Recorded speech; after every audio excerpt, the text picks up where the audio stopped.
Yeah, hello everybody. Today I want to show you something about the virtual machine manager and the key VM host. I have created a connection to the VM host. I show you what I did, the main stuff, beside the normal installation of the key VM. I put my normal user, which is this one, into the group libvirt and key VM.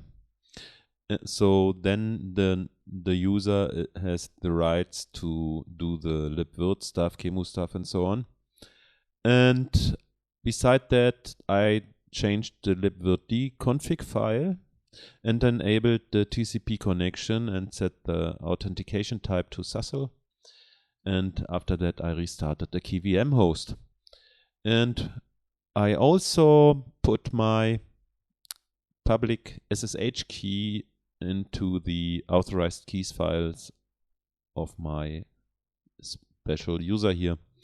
And then I could connect with qemu+ssh protocol username at IP address /system. And what can I do with this? I double click the VM, switch the console to serial 1, and then I start the machine. It looks very nice. Total clear output. I can copy and paste here, and yeah, that's all. Yeah, I show you how it looks if I want to copy it. I mark some text, maybe different lines. Copy, open up any editor, and here I can paste it in. Yeah, that's what I wanted to show you. I can shut off the VM and stop my little screencast here.